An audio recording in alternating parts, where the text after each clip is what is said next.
My name is Brandon, and over the past year, the Delight Cafe team and I traveled across the U.S. researching this rapidly growing industry of CBD products.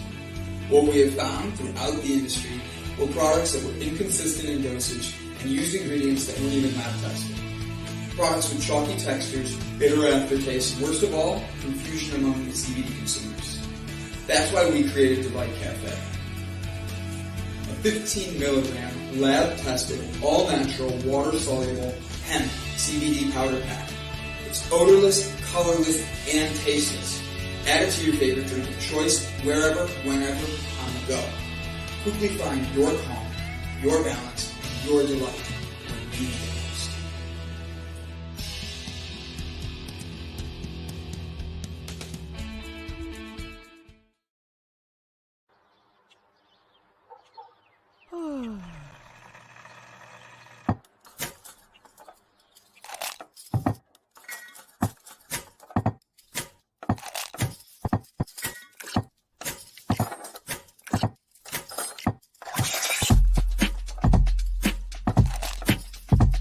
Good morning. Good morning.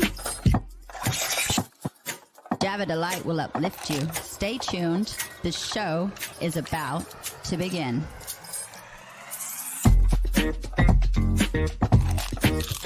Grab your coffee. Stay tuned.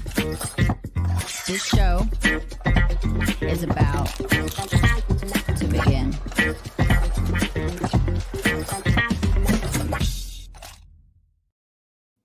Hi, my name is Gavin Kerr. My name is Brandon Croucher. And you're watching Java Delight. Don't forget to hit that subscribe button and ring that bell. Enjoy the show.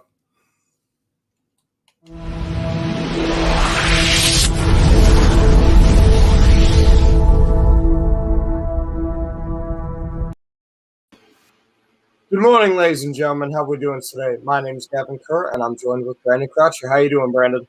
I am wonderful. How are you doing today, my friend? I'm doing fantastic. I had a really great night. I feel nice and refreshed. I almost pissed myself laughing multiple times throughout the night. You and I had fun with that this morning, talking about that. I wish we could show the pictures. You could explain the game, but we cannot show the pictures. Yes. So I went to the DJ company that I work for. I went to my boss's house for a game night with coworkers and friends, and we played. First, we played bingo, which got very out of hand very quickly. Just screaming at each other and throwing things. We had some hardcore bingo going on. We played a game that we're going to be playing later today, actually, which is Family Feud. We're going to do some Family Feud today for you guys. And then we also played this game. I can't remember what it's called, but it's like Pictionary mixed together with telephone. And basically, one person writes down a thought or an idea or a phrase, and the next person to their left draws it. And then the next person to the left tries to write down what they think that person drew.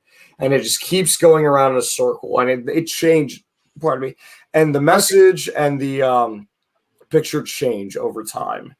Okay. One example was we had one where it was supposed to be, I think, like Star Wars is what it was. Yeah, come to the dark side is what it was, the first picture or the phrase. And then this person drew a picture of a moon and a sun and cookies. And then, because of the meme, come to the dark side, we have cookies. Gotcha. Okay. Well, the next person saw that picture and wrote down something about elves baking cookies for the dark times and gave them to the orcs. And so I drew Lord of the Rings. And then it ended up being Lord of the Ring. I drew it pretty descriptively, so it ended up being Lord of the Rings for the rest of it. The person to my right drew he wrote down something about, have you tried the minivan, beep, beep. I don't know what the hell that means, but he and one other person at the table were just completely tickled by it. And so I drew a minivan and a guy pointing at it, winking to another person with a confused look on their face. have you tried the minivan?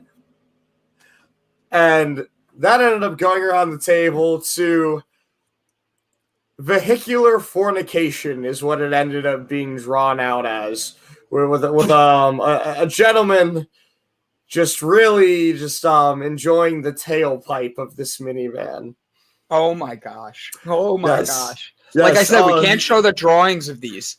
No, and then there was my card, which I really wish that I can't even tell you what it was. Nope. But No.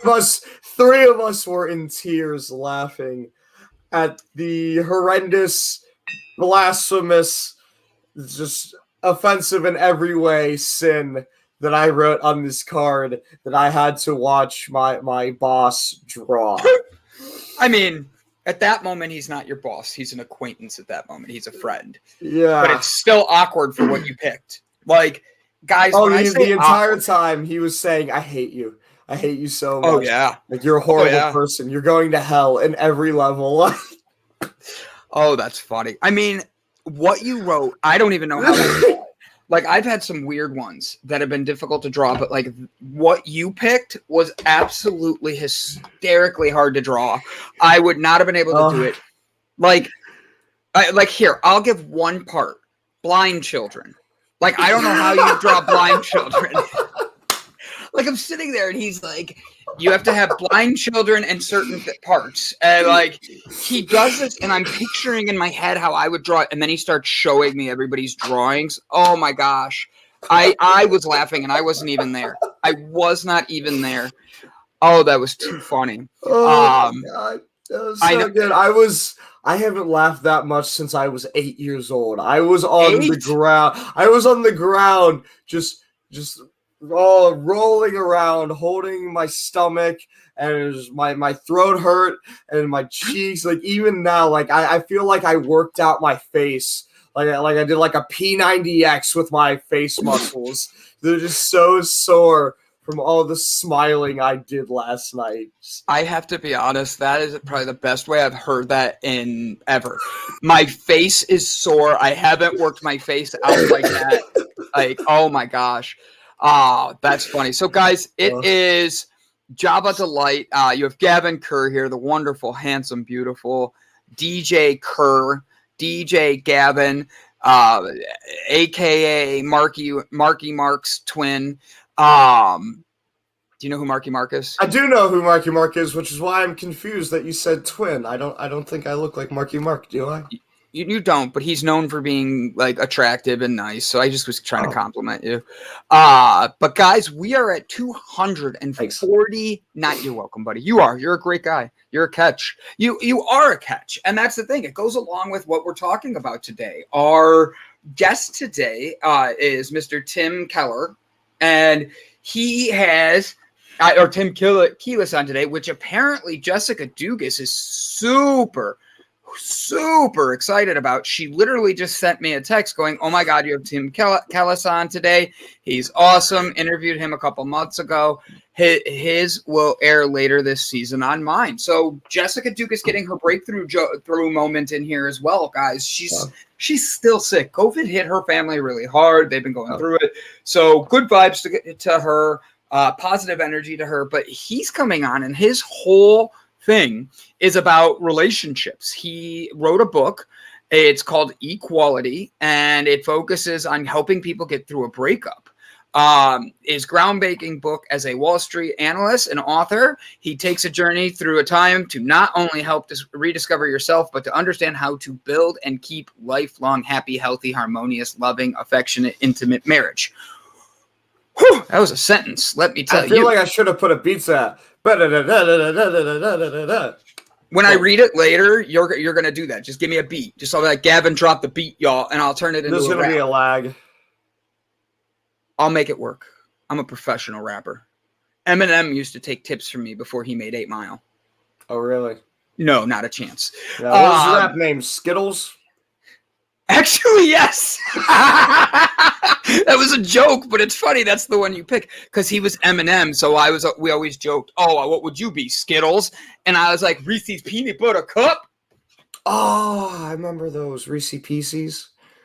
Those were good. Candy sucks now, man. Like now that I got braces, I ate some of those M&Ms with the peanut butter in them last night. I'm like, it's just not the same. They're difficult to eat. I can get that. I get that. Yeah, pizza's still good. I can't eat the crust, but everything else is good. Have you had stuff get caught in your teeth yet? Oh yeah. Okay, I know you did. It gets caught like right above the braces, between the braces and my gums. So I got to clean those. I got to make sure I clean those out. Yeah, because since my cheeks and everything, like the flesh is like right there against them. Yeah, stuff won't come down, so I got to make sure that I clean it out. But I'm really good about cleaning and brushing right after I eat and all that stuff. So nice. Yeah, it's actually pretty satisfying. So you want to do our hellos? I mean, we don't have our huge audience yet, but guess what? I love the people that are here. They're here to spread positivity, joy, excitement. They're good people, and it's Tuesday. We still have 4 more days this week to get through before only Tuesday. Don't even get me started. Okay. We got this. We can do it. I believe in us. But, buddy, we are at 249 subscribers. We are 51 away from our goal of 300 by the end of the month. Guys, don't forget to like, comment, share. Help us hit our 300. The Delight Cafe, Digital Cafe is up here booming. We're wanting to do great things. Let me check something. What day is today? Today's the 20th. Ooh, that's weird. I'm getting a call all of a sudden. Who is it? I don't know. Uh-oh. Go ahead, answer it. I'll say hi to the guests. I'll mute you. Hello? Hi, Gavin. How are you? Oh, yeah, I didn't want to talk to you either. Yeah, that's right. Hang up on me. Yeah, never mind. So, good morning, ladies and gentlemen. Jessica Dugas, it's so good to see you here. I know you can't be live, but sending you good vibes, good energy, good love, good appreciation. Making daily progress. Sherry McQueen, what a great hello to her this morning. How is everyone? That's very sweet of you checking in on her and the kids and making sure that everybody is able to be well. CK Ford, one of my favorite human beings. She just brings about a light of energy, and it's always good to hear her, see her name, hear her stories, and just connect with CK.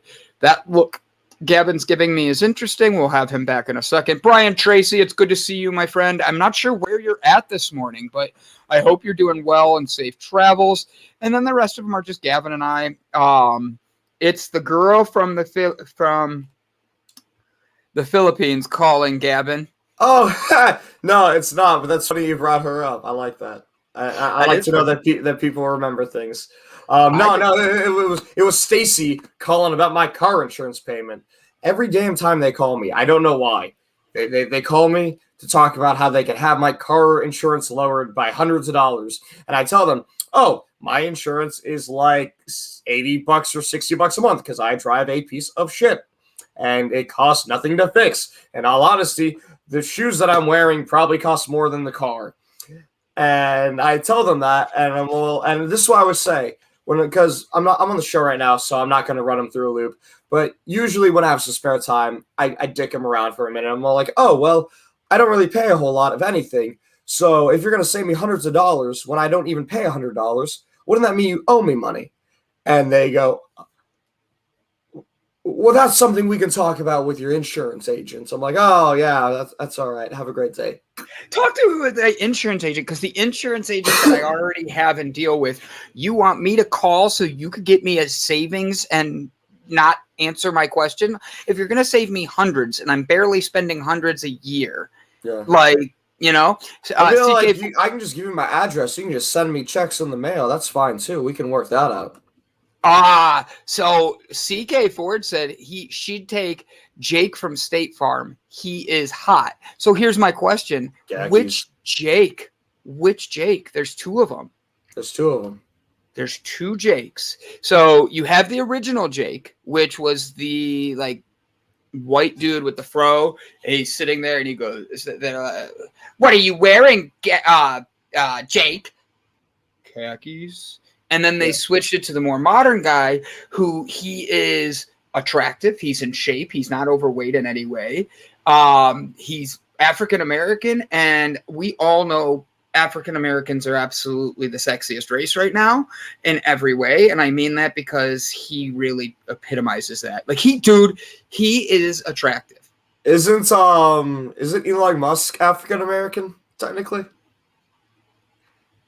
South African American. Oh, how specific are we getting with this? I have no idea. Yes. Fine. What city is he in? Right now, I don't know. Or He's what from city? South What city is he from? Cape Cod. Cape Cod. So he's a Cape Cod American. That's what you're saying. Cape Cod, South African American. Yes. Elon is a Doge American. Very true, Rob. Hey, Rob. Thank you, Rob. Rob comes in with the savior. He is a Doge American. Yes. Speaking Rob, of which, not only does he come in as the savior to here, he comes to my karaoke shows. Yeah. Where does he live? I don't know, actually. Rob, do me a favor. Let us know where you live. What city are you living in? Because I live about an hour away from karaoke, and I don't karaoke. So 40 minutes away.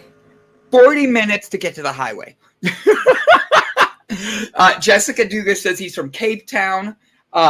Cape Cod is in Massachusetts in the U.S. Yeah, I said Cape Town. Cape Cod is like Boston. Oh, I said Cape Cod because I thought you said Cape Cod, and then I started thinking about the chips that I have that I can't eat because of the goddamn braces. No. Oh, he's in Middleburg Heights. What the heck? You mean like not even a mile from Gavin and living in the same city? Middleburg Heights, Berea, and Brook Park share a high school. So that means he can literally like ride a bike to you. Like Oh, I love you, Rob. Thank you so much. What did he say? But even you know what, Rob?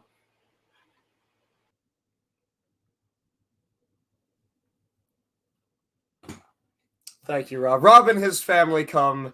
He's wonderful people, beautiful family. They come to teams every Saturday and they hang out with me. Right? Like I think that's a fun thing. Oh, is this one of the families I saw the one time I went? I don't know. Oh no, that was at Tony K's. Oh, that's right. It was Tony K's. They go to teams. Yeah, they go to teams. He brings his whole family. What is Rob's karaoke song? Does he have a song that he likes to sing religiously? Oh, no, they don't sing either, but they do show up.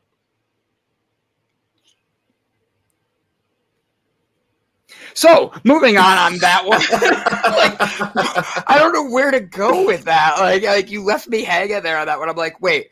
Like, Gavin Press, Brandon's loving dog equals heart.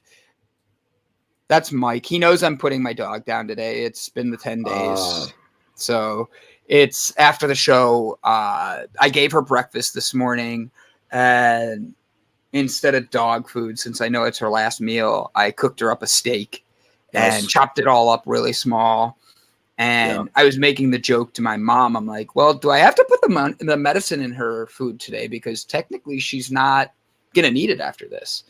And Mom was like, just do it anyways. Don't add to her anxiety. And she knows something's up. I'll tell you that. Like, she does know something's up. She's been giving us looks. I woke up this morning and she sleeps in my bed and she was curled up hugging me.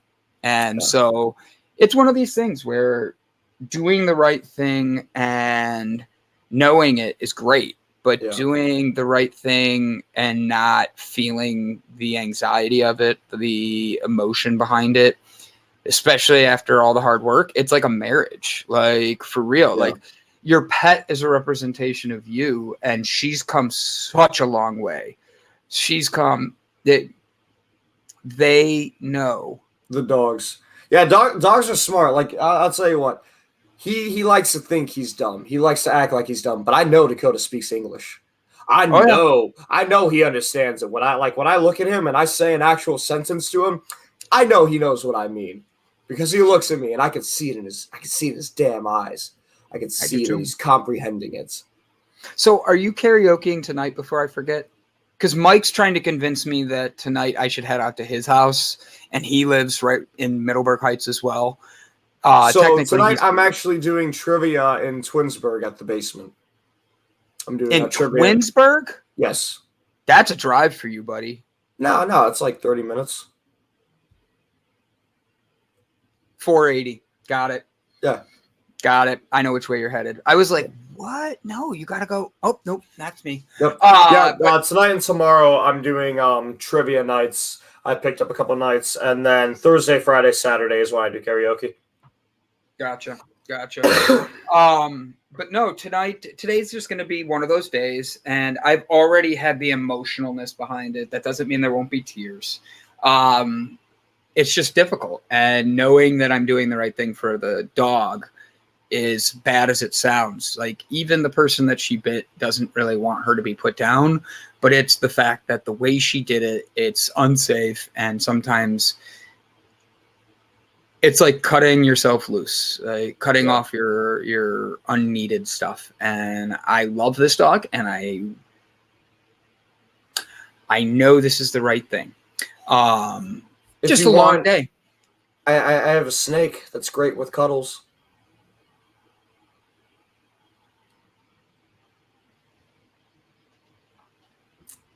No, I'll just answer that very easily. I am not a snake person, but I appreciate you very much. I got a rabbit. You want this rabbit? It's super soft, sweet. Its name is Snowball, or whatever the hell you want it to be. Does anybody else hear the tone change in that one? You came off like a used car salesman there. You're like, I have a rabbit. Yeah, I got a rabbit. Yeah, you want a rabbit? Rabbit. Yeah. Come on, kid. Come buy the rabbit. Hey, tell you what, if you get the rabbit right now, I'll throw in a free water bottle for you, all right? A free water bottle. You get the water, you get the cage, and you know what? I'll even drive it to you. I will drive this rabbit to your house right now with brand new bedding in the cage, and a packet of that, and then half a bale of hay. That is like $100 deal that I'm just gonna give to you out of the kindness of my heart, because you know what, Brandon, I know you're going through a struggle right now, and I just love you very much. You're a great friend of mine, and I just want to make sure that you are taken care of. And I know that you're gonna love this rabbit more than anybody else in the world. So please, would you like to take this rabbit home with you today?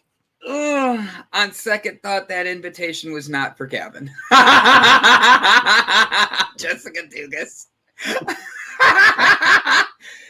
As much as I would love to have your rabbit and raise it, I partially think that it's just a pre-appetizer for you wanting me to take the snake too. No. I just want somebody to get rid of this. I just want this rabbit out of my house. Whose pet was this again? Before I forget, it was Jeffrey's pet, and then I got stuck with it, and then it was Crystal's pet for like 2 weeks, and then I got stuck with it, and now apparently it's going to be Alina's pet when she moves in, which I'm sure eventually I'll get stuck with again. Did you see CK Ford said you could send it to Jessica Dugas? They could have bunny friends, and she already has one. Jessica and her husband they're already rabbits on their own. They wouldn't know who's going to be like who humps more, the rabbits or the Dugases. Like that's what people be asking. Oh, Phil Big D? No, it's the bunny's Big D. Like the bunny Big D Dugas. Like that'd be what it'd be at that house now. Sorry, I just kind of ran there. That's actually a perfect idea, though, because when one of her kids gets sick of this damn thing, which they will, they can just pass it on to one of the other kids. Have you ever had a pet that you just... the only reason I'm saying no to your rabbit is I've had a rabbit. I need a warning if there's kids present. All I said was humping. I'm glad I didn't say any F words. Jeez, we're close on that one. Sorry, Jess. But have you ever had a pet? Because my only rabbit I've ever owned was the meanest SOB. Meanest SOB. And it turned me off from ever wanting another rabbit. And then people have said, what about a ferret?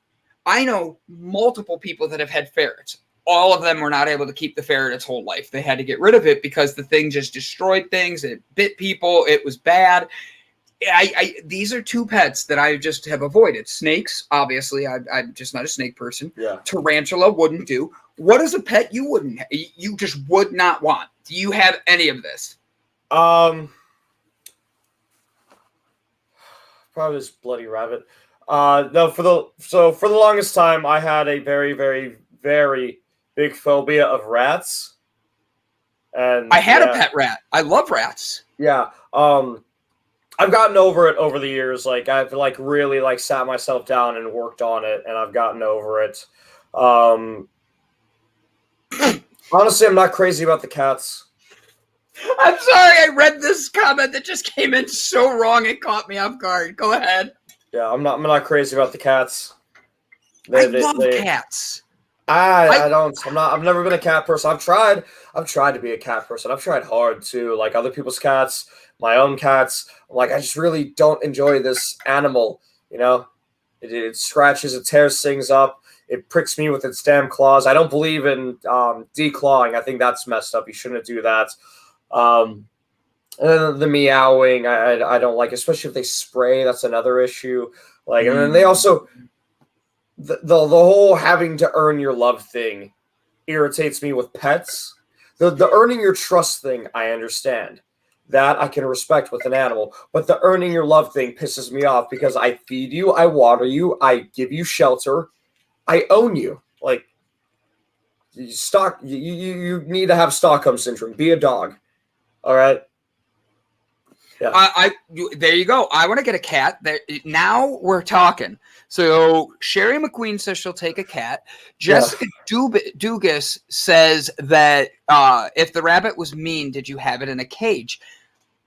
I lived in an apartment, so yes. And I think that really was it, because when we put him outside, it took him a few minutes, but like, man, did he enjoy roaming around the house or roaming around the outside. I just didn't have enough space for him, I guess. You could get a hamster or a pretty bird. Pretty bird. If I'm getting a bird, it's going to be a bird of prey, so it can fly with me while I'm on my motorcycle. I've already been over this. And then, yes, caca. And that's how he's gonna talk. It's gonna fly. It's gonna land on my shoulder. It's gonna have pecs on its pecs, and it's just gonna go caca. Touche. Okay. So I love how Gavin's view in this is so like I like, honestly, buddy. I want to make a video of this. Driving down the road, get your motor running. It could be a cartoon, yeah. Gavin's on the highway, looking up at his hawk. All they want to say, hawk! Hey, 5 life points for me on that one, because that was a good one. Sherry McQueen made a great point right here. There's your issue, my dear. You do not own a pet, sweetie. They are your companion. 100%. I actually, like, the pet becomes I own this rabbit. It's not my companion. It's not my buddy. I own it. There's a difference with the if it was up to me, Sherry, it would be dinner tonight. But my mother said no. So Gavin. Ladies and gentlemen, it's time for the next episode of Gavin and the Falcon. Yes. On this episode, we're gonna eat the rabbit that I own. No, we can't put that. Look up Leon the Bunny on YouTube. It says Lennon. I was reading it while trying to pull it up really quickly, so I didn't see the whole spelling. Sorry. Lennon the Bunny on YouTube. Okay, we'll have to look that up. Right this second, I'm kind of going to be doing other things, but yeah, I'll look that up. Gavin, our guest today, let's jump into this really quick so everybody doesn't go anywhere, and we talk to them about who he is. His name is Tim Kellis. I thought it was just Tim for a second. Like, his name's Tim. Okay. His name's Tim. We don't give him a last name. He didn't want Tim. one. Hey, Tim. Nice to meet you, Tim. Finally, the breakthrough you have been looking for in the groundbreaking book by Wall Street analyst Tim Kellis. He takes you on a journey through time, not only to help you discover yourself, but understand how to build and keep building a lifelong, healthy, harmonious, loving, affectionate, intimate marriage. Woo-hoo! So he's teaching us about positive relationships, and he's going to be talking to us about she's shaking her head. Do you know how many people come on like shows and their last name is not how it's spelled? Like, if I mess up somebody's last name, I should have like a thing that comes in with their last name of the proper spelling. Like, not just having me guess for each one, because they're all over the world. If we had a nickel for every time you mispronounce somebody's name, we wouldn't have to find investors for Delight. Wait, say that again. If we had a nickel for every time that you messed up somebody's name, we Oh my wouldn't God. need to find investors for Delight. I'd have a much more successful company. I mess up Yes. people's names all the time, and Jessica likes to point out all of my mistakes everywhere I go. I get text messages randomly through the show. I'm not shaking my head at that. I'm shaking my head at I'm kind of busy right now. I'm on air. You're commenting to me, and I'm like, how do I go and just like find a random video? I don't know which one to watch. Send it to me, Jessica. That way I can just click the link on YouTube. What am I looking up? Lennon? I don't know. I apparently can't read, so I don't know. I could spell it to you. FYI, I'm not trying to convince B to come here. He is trying to convince himself not to. He is kind of right. It's more along the lines of I don't want to drive. I really just don't want to drive that far. And like, it's nothing against you, Mike. The drive gets to me because then at the end of the night, like it's like that, like every week I'm driving back and I have a hour-long drive home, 45 minutes. So for me, it's just one of those things where it's like end of the day when I want to just crash. I was commenting. It's a bunch of videos on how to take care, or 12 things rabbit love most. How to free roam your rabbit indoors. Yeah, not gonna do that. If I do, it's gonna get eaten by the dog or the cats or both. But thank you. I'll pass that channel on to the new owner when I find him. I thought that. So is that channel supposed to be one that teaches people how to write? Yeah, it's about teaching you about having a pet rabbit. I was hoping it would be something like the rabbit did tricks or something, like came out of a hat, like. You know, it's the magician's sidekick, but it does the magic. No, I like that. That would be an attention grabber. I thought it would be animated for some reason. I think I was thinking about the Falcon still. Where do you even get a falcon? I don't even know where I'd get a falcon to be. But then again, I don't know where I'd get a penguin. Online. They're like... You can buy a penguin online or a falcon online. Yeah, absolutely. Yeah, they range from like $800 to $1,300.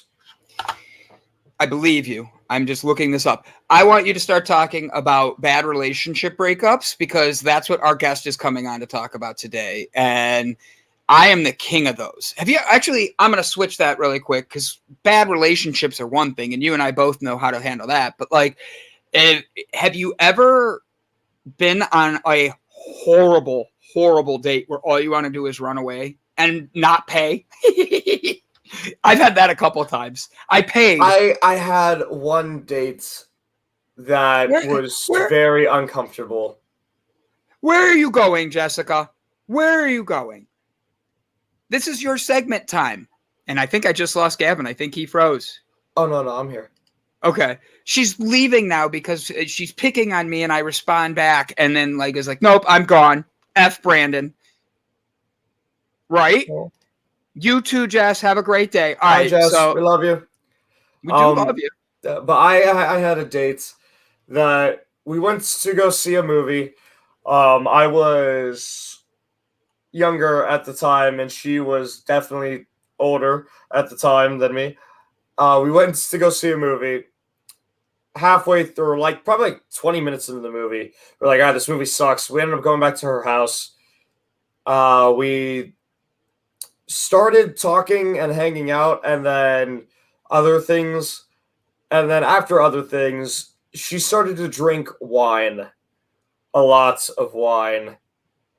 And it got to the point where we were talking, watching movies, and she would remember a new movie while watching the movie we were, and then she would change it to that movie. So I saw 10 minutes of 12 different movies that day, which was really weird. And then as she continued to drink wine, because she was about 10 years older than me. I want to say I was 18 or 19 at the time. Mm-hmm. And so she was about 28, 29. And as she continued to drink wine and we're cuddling on the couch, watching 15 different movies at once, she would look over at me and she'd do this. do you think I'm crazy? What? You must think I'm annoying, don't you? Do you think I'm crazy, though? Like, oh, I hope you don't. And I'd tell her, like, no, I don't. And then 10 minutes would pass. And she changed the movie. And then a couple minutes later, but seriously, do you think I'm crazy? Like, and she just kept doing that. And by, like, the sixth time in my mind, I'm thinking, you might be a little crazy. Absolutely, yeah. She tried to get me to stay the night. And thankfully, my phone was almost completely dead. It was on like 5%. And I started like, I'm sorry, I need to go. I need to go get a charger from the gas station so I can get home. Because I don't know how to get home from here. I'm like an hour and a half away from my house right now. Sorry, I'll have to stay another night. So that was a weird one. And she did end up messaging me the next day saying, hey, sorry, I had a bit too much to drink. Hopefully it wasn't too uncomfortable for you. And then we did go on, we did try like a second date, and it just was not working. But that's probably like the only date where I was like, yikes. Because she drank a bottle of wine and then kept asking me if I thought she was crazy while staring very intensely into my eyes. I have nothing. I did have a drunk date once. She pre-gamed before the date, which always threw me off. Like, why would you need to pre-game before a date? But she and I did not get along well, and that's because she was obliterated drunk. She ordered a ton of food, and at the restaurant to the waitress goes, well, even if I have leftovers, it's his job to pay for it. Like, I was flabbergasted. Yeah, and she was drinking sake like it was like water, just chugging it. Yeah. It's probably one of the worst experiences for a first date ever, but the worst part is I wouldn't even give it a top 3 worst dates ever, if you want to know the truth. Yeah. For real. Like, and that is what like fascinates me, is how I could have that many bad first dates. I've had some where it's just been interesting. I've had some where it's like, well, what the F? I think that was my only bad date, actually. I did online dating for a few years, and let me just tell you this: online dating sucks. All I've done is online dating. Yeah, online dating sucks. Everybody there sucks. No, you just got to be patient. I don't. Yeah. You do have to be patient. I agree with you on that. But like the online, but it's like playing poker. You got to play for a while before you get a winning hand. It's a lot of folding. Yeah, but you have to make sure you can afford to fold that much. Because when you pick out the wrong one and you think you have a good hand, all of a sudden you might be having to bet a lot more than you really wanted to. You might have to be putting more money into something than you really thought you were going to. Because I've had times where I've had dates where I drove like far and we'd eat at this expensive restaurant and blah, blah, blah. And I always pay. It's just you're supposed to pay on the first date. In my I always pay the first date, and then we switch back and forth after that. We go Dutch. And I have no problem. It's something that should be talked about with your partner before you get into it, all that. But like for me, I literally was like, I went to pay, and I cannot tell you. I've had people, I must be a horrible first date, because I've had people literally on our first date get their food to go and be like, I'll call you, and then disappear, and I never see them again. What? I had one girl actually pick up the waiter once on a first date. Wow. Ooh, I hope Jess, I know if you're not watching, I hope you're okay. She just texted me. I said, hey, are you okay? I saw you say you have a great day, everyone. And she just wrote me back. She needed to lay down. Go rest. Good vibes. Love you. Yeah. She picked up the waiter. Oh, dude, it was actually fun for me because the waitress that I was wanting to pick up was technically the girlfriend to the waiter that she was trying to pick up. So we made it more of a game. You simply had assholes first dating. And I agree. CK Ford, I 100% agree. I've had asshole first dates, but the thing is, I think that that's what happens with online dating. Now, Gavin, you're 21, Yeah. online dating, it's been around since before you were born. Yeah. Like, okay. But for part of my 10 years of being out there dating and that, online dating, girls, like, there's women that it's their full-time job to go on dates. Like, they will be on 5 different dating apps. They go out, they get free food, free drinks. And if a guy did that, people think it's all wrong. And I'm like, but why? Like, especially if he can afford it. For me, I don't want to meet somebody who's doing their job, because then I feel like I'm dating an escort or taking an escort out to dinner with no happy ending, let me add. And for that, I just sit there and I say, yesterday I had an epiphany to myself. I was sitting down and I was writing, "Aw, you're a great person." So Spirit just eliminated. What's your go-to first date? Mine? Yeah. What's your go-to first date? I read the person. I listen to what they're saying, and I find out. So, like, if I'm talking to somebody, No. Like, what do you do? I plan a date that would be fun for both of us. That would be along the lines of something they're interested in. So, like, if I'm talking to somebody and they say they like hiking, I'll pick a really cool hiking spot that I know they haven't been to by asking them stuff, and then just bring things for them to, like, you know, nibble on and drink and water and stuff like that. If they say they're really nervous on first dates, I'll make it where it's a comfortable thing, and we'll go to a cafe. We'll get a cup of coffee and just sit, talk, get to know each other. If it's someone that I've talked to, because I had one girl, we talked for 4 years and never met in person. Never. And you could say I was catfished, and the truth is maybe I was, but she did a great job at it, because we literally met on Tinder and talked for years as we were both driving in our cars. Somebody else was driving, and we're just on Tinder matching and not matching people.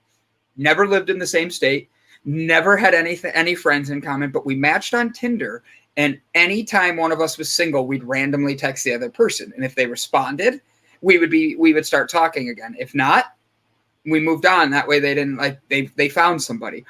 I haven't reached out to her in any way, but I think it's funny how you can have somebody like that in your life.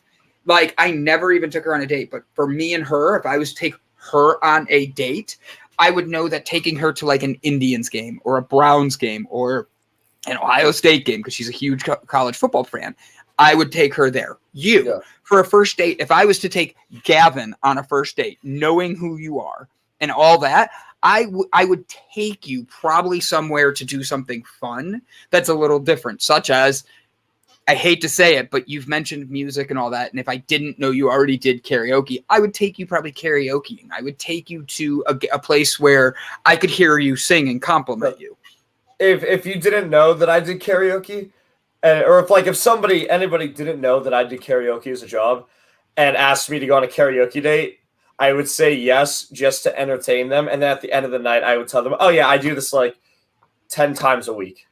You know what you should do is say yes and then take them to one of the bars that you actually karaoke for, and everybody there already knows you. I mean it as in like, the DJ's in here. Yeah, hey babe, can you help me carry this stuff in really quick? Just all my equipment. Sorry, our first date is you getting put to work, but no, for real, like a first date is, I don't like to have it structured in the sense that like, oh, my first date's always dinner and a movie, or my first date's always. I think movies are a horrible first date.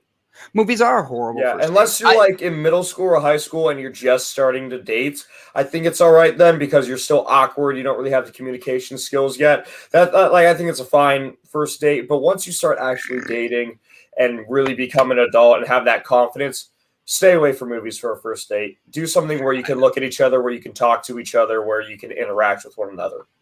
Look, the movies are great for like making out or like having fun in, but you can do that anywhere. And the movies are not. So if you're going to go on the movies on a first date, see what you could sneak into the movies together. And whoever snuck the coolest thing in, that way you know your first date is hilariously funny because you're both trying to get away with something. Like, it's just try getting in for free. Just bring a ladder. Do you not know that? If you're carrying a ladder, you can get into almost anywhere for free. I am going to challenge you on that. Gavin, we're going to set up a camera. We're going to go to the movie theater by you. And no. I don't give a shit about YouTube. I'm saying you and I You and I are going to carry a ladder. I have lots of ladders. I know people that have ladders, and we're going to go try to see a movie. All right? I'll even put on my overalls. So that way you and I, best first date experience, plus glass blowing, axe throwing, etc. I that see. Sounds awesome. Where is that? All of glass blowings in Ohio City, putts, a bunch of different places. I'm talking about the axe throwing. There's like 3 of them in Cleveland now. Yeah, and the one is a traveling one that I've had come to different events that we've done. I just have to look for their number. I forget his first name. Be happy to introduce you, buddy, because could you imagine you and her setting up? I believe if he switched where he stores everything, the Mark's not far from you. That's down Snow a little bit. Yeah. He used to park it behind the Mark's, and it's like a big, like, chain but gated, blah, and the axes aren't there or anything, but he has a phone number on there and everything, and that's how I found him. Is I made one wrong turn, but I'd rather go to like a festival, a fair, something where I can get outside and walk around. A date is not meant to be like I guess a date would have to be a romantic interest on both sides. If I take somebody who I'm just getting to know axe throwing, I'm going to be petrified that they're going to be the ones that throw the axe at me. Have you not heard how my first dates have gone? That's all I need. Like, dude, I got robbed by a homeless guy who took a heavy lid off and broke my back rib because he wanted to rob me. Oh, you've never heard that story? Maybe I did, actually, now that you mention it. Maybe you did tell me. It was Easter Sunday, had my restaurant. Yes. I thought so. Like, could you imagine my luck going somewhere with someone throwing axes? They'd be like the person that goes, sorry, B. Like, I feel like it's more likely to ricochet off the wood somehow. Like it's all of a sudden made of rubber, and it just bounces back and hits you in the shin. I'm rubber, you're glue. Yep. Throw this axe, it sticks to you. For me, it's the first date is you hear what the person's saying. B, would you prefer getting her to throw an axe at you on the first date or the 25th? Ooh, that's a tough question. Because I think if she's throwing it at the 25th date, we know that the relationship's not going to work. And if we've had 25 dates and she's just now starting to throw axes at me, I believe they call that marriage. Fair enough. the half a smile behind you, like, that was funny. Thanks, buddy. Yeah. So we have 10 minutes. We were going to play a game, and I don't think we have time to now. Do you? Yeah. We can do a couple questions. Let's knock them out, because if anything, we'll bring our guest in, and he could play with us. Yeah. So, ladies and gentlemen, the game we're playing today is Family Feud. I'm going to ask you a question, and you have to try to guess what the most common answer is. We asked 100 Americans. I personally did not need it, Brand. We don't have time for that, but somebody asked 100 Americans these questions, and they all answered. So put down in the comment section what you think the most common answer is.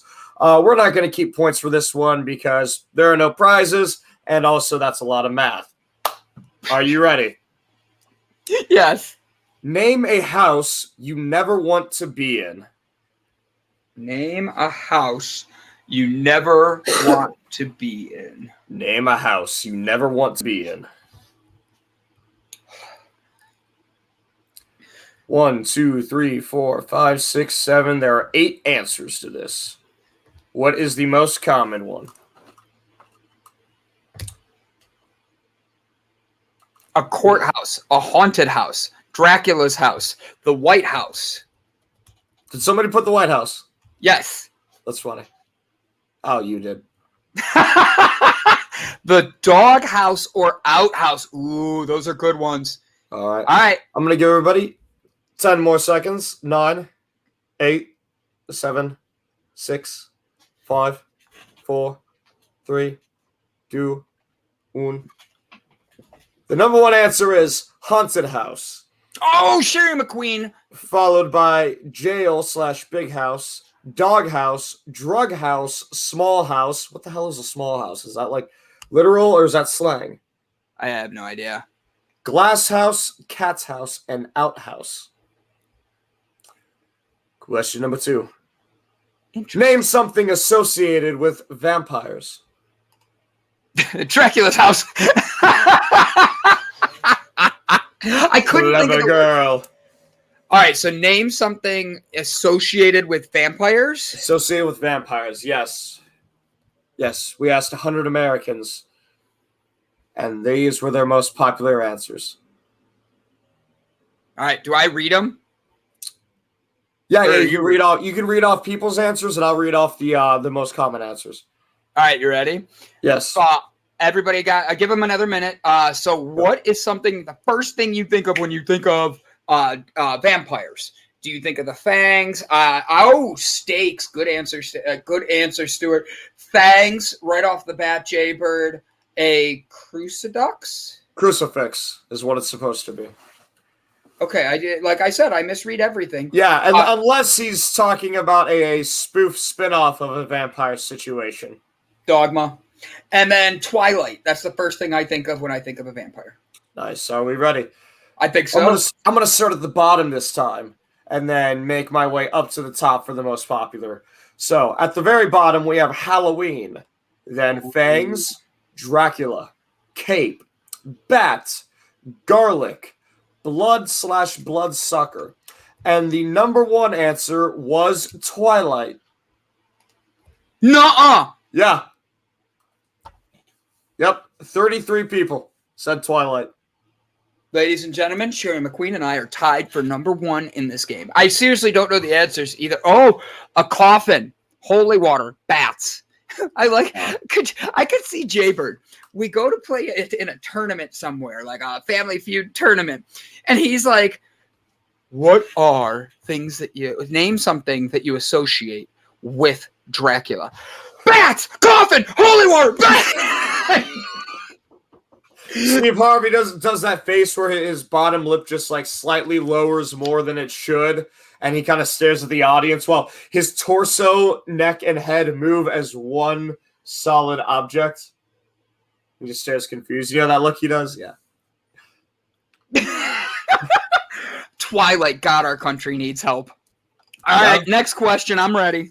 I've got my note cards here. We asked 100 Americans. Name something in a bakery a baker might call his wife. Name something in a bakery a baker might call his wife.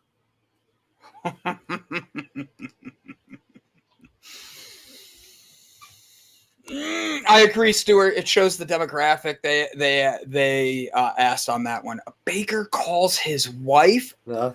I think you know what. I think it more so shows the year that they asked rather than the demographic. Because I'm not sure when these questions were asked. If they were asked in probably 2012 to 2015, that would make sense. That's a very common answer.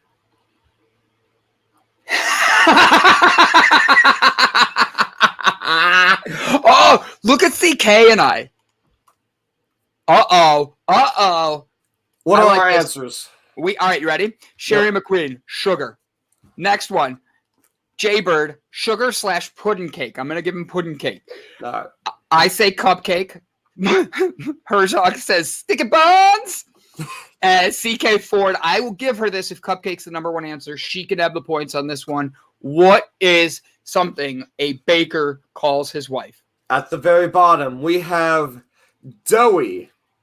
No. Don't call your significant other doughy. No, Dick. Don't. Yeah, don't do that. Yeah, what's the matter with you, Richard? Anyway, the next one, donut, sugar, muffin, cupcake is number 4. Sugar was actually one of my top ones too. Sugar was number 6.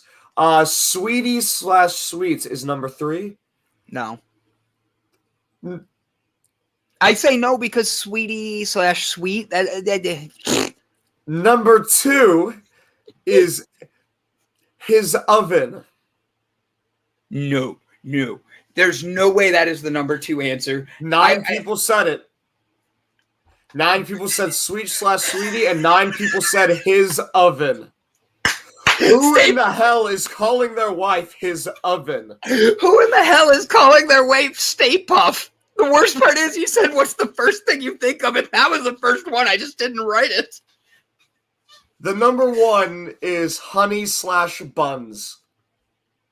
Does that mean we give that to Mike? I think so, yeah. Sticky buns. We have a three-way tie for first right now, guys. This is getting good. Sticky buns. Sticky buns. He laughs because I know that's his nickname for his wife. No, I'm just kidding. I like the idea of Baker walking in past his wife in the kitchen and saying it like that, "What up, sticky buns?" and then smacking her ass, but his hand actually gets stuck. Actually,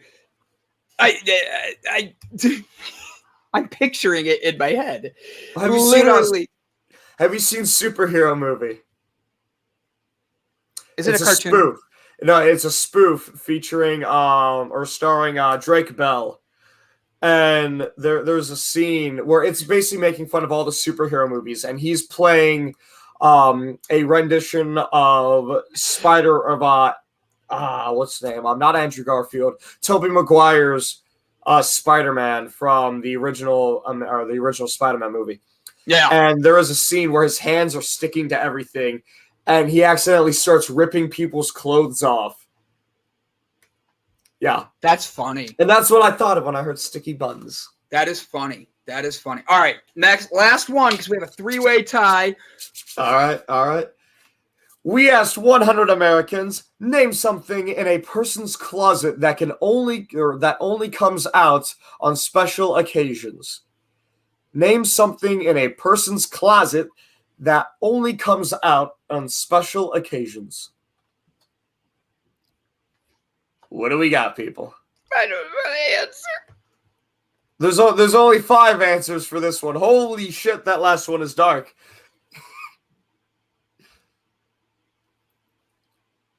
You keep those in the closet, Brendan? Yeah.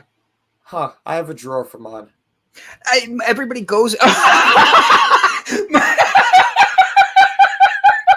Mike and I are like on sync today with each other. Like, I think he's doing this to play with me. Oh, that's funny. That was funny. Well done, Herzog. Made me laugh way too hard at that one.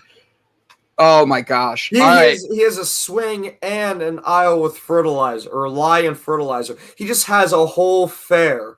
Yeah? Just a whole kink fair in his closet, apparently. I have a feeling CK Ford's going to get this one right. I almost bought a pair of those, not going to lie. Oh my god! Just because of our conversation last week? No. I had a friend say that I should get some of them, and I thought about getting them just to surprise her as a joke because I couldn't tell if she was serious or not. And it came back up in conversation, and she's like, "Yeah, you're adorable, but don't get those." I was like, "Oh, okay, cool." And I took them out of my Amazon shopping cart. That is funny. So here's what we got. All right. So yes. Our guest has shown up. We'll be bringing him in the next minute or two. He's more than welcome to jump in on this game. Here's the question. Go ahead. Name something in a person's closet that only comes out on special occasions. First thing on the comment was sex toys, dress clothes, a hat. I mean, I get it. Mike says he has a sex swing in his closet. Nice to know my friends like this. He says Lee and fertilizer, a suit and tie, dirty socks, of course, and assless chaps that I apparently was talking about last week. I did talk about assless chaps. So, but I'm going to go in a weird order for this one. There are 5 answers. Number 4 is dress shoes. Number 3 is jewelry. Who keeps jewelry in a closet? If you have like a jewelry box. Yeah, that's on your counter. Or maybe it's in the closet. I keep my watches in the closet. You know what? I'm really glad we have a marriage counselor guy coming on today and going to be talking about this stuff because that's going to be my first question out the box. So where do you put that? Number 2 is a dress. Number 1 is a suit/tux. And number 5 was a shotgun. What was number 1? Number 1 was a suit/tux. I did not see that. Oh, Jaybird, we got a 4-way tie here now, buddy. What do we do? Do we just pause this game and bring it back? We might have to bring it back another time, yeah. You know what? We got a 4-way tie. It is me. No surprise. CK Ford. Wait, did she get one? Yeah, we're going to give her one anyways. Sherry McQueen, Mike Herzog, and Jay Bird. We have a 5-way tie right now just to be able to be like for the Family Feud. So, ladies and gentlemen, we have a special guest today. Excuse me. I have felt the cough come. I have solved the marriage problem. I teach couples how to create a lifelong marriages. Renewed Wall Street analyst Tim. I don't want to mess it up. Now I'm in my head because of Jessica's comments. Tim Kellis. And if I mess it up, Tim, blame Jessica Dugas. He takes on what could be considered society's biggest problem today. Divorce. Yes. I'm going to say Kellis. Kellis? Yeah. I went Kell, Kellis. Kellis? Yeah. Tim Kellis. And he's going to work with us on solving today's biggest problem, divorce. The journey that led him to taking such a significant issue was both personal and professional. After a successful career that eventually landed him on Wall Street, Tim met what he thought was the girl of his dreams, only to see a relationship end with a bitterness and anger. The journey included work with a marital therapist, and after he discovered the therapist wasn't really helping, he decided to tackle the issues himself. Ladies and gentlemen, it is really great to introduce Mr. Tim Kellis.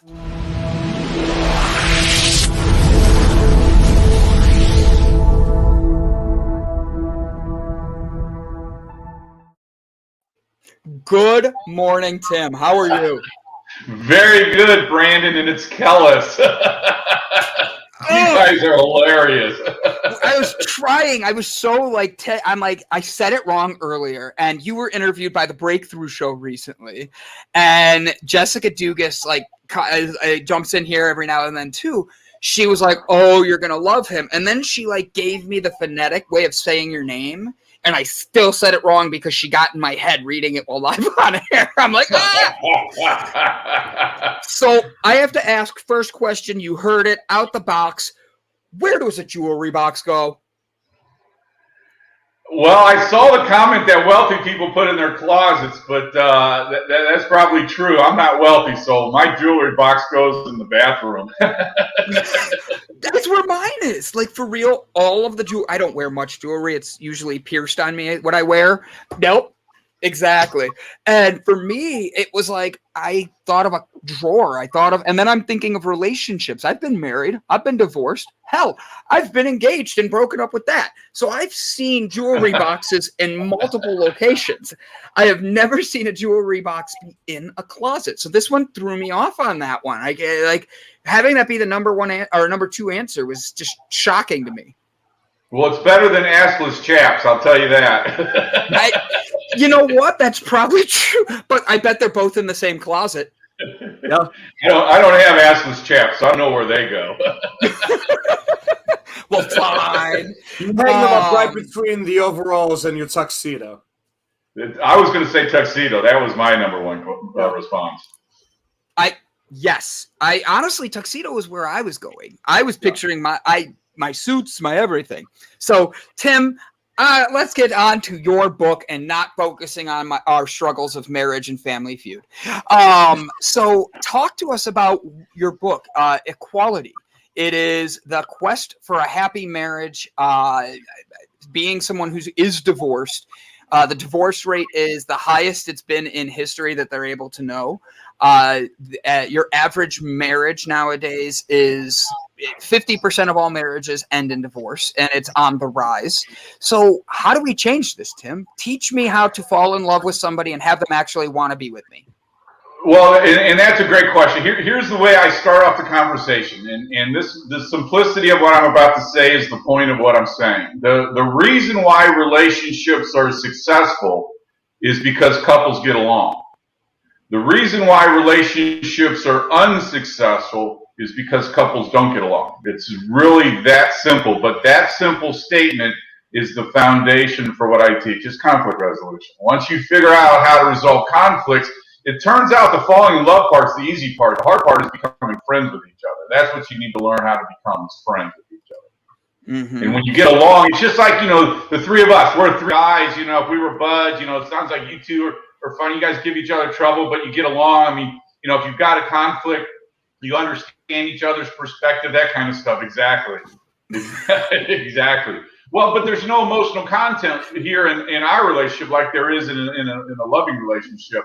And that's what makes it a lot more sensitive. And you need to really understand conflicts. I break conflicts down into their component parts and really make people, the goal is to make conscious what is unconscious, or else it appears as fake. That's one of the deep psychological comments that I made. But it's conflict resolution.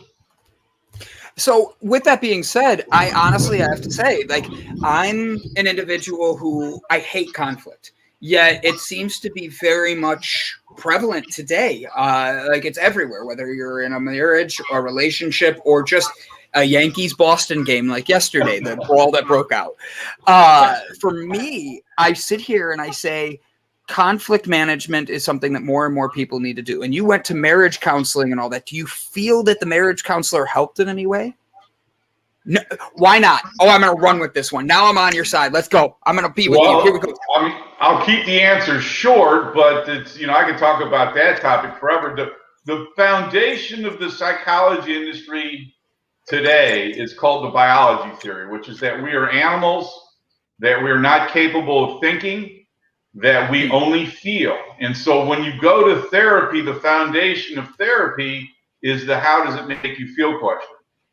I actually have a transcript in my book of the last session I had with this therapist trying to save my relationship. And the guy asked me 6 times when I was trying to get him to solve the problem, how does it make me feel? Therapists are trained to be emotional. They're not trained to be logical. And that is the point. So, in fact, one of the things I'm doing, I like saying this to two guys, but one of the things I'm doing is I'm making relationships logical. One of the reasons why guys don't like going to therapy is because it's not logical. In fact, you'll go to a therapist and they'll say, how does it make you feel? And you'll think to yourself, how's this solving the problem? Right. Just sitting there talking about our feelings does not solve the problem. It defines the problem. I feel bad when she does this, and I feel bad when he does this, the feelings, but doesn't take you to the next step. Is what are you going to do about it?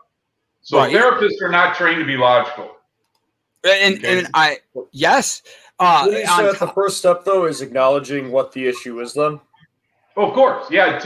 You have to define a problem first before you solve it. Yeah. But to define a problem without discussing a solution is being judgmental. And think about that statement alone. If you're sitting there, who's at fault?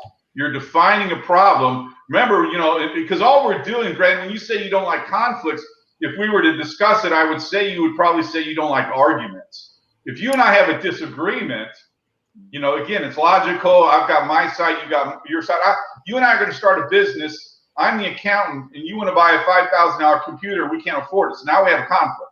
So how you and I, as buds and business partners, we're going to solve it logically. You're going to understand my side. I'm going to understand your side. Again, we don't have an emotional relationship like loving relationships.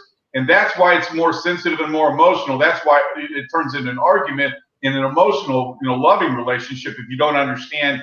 Because then you get into the fears that underlies an argument. And then you realize that your partner's mad at you, not because of what you did, but because of a fear that was created most likely in their childhood with their relationship with their parents. So with that being said, have you noticed that your relationships changed while you were writing this book? Were you able to figure out those boundaries in yourself that was built into the future? I'm sorry. Go ahead, Tim.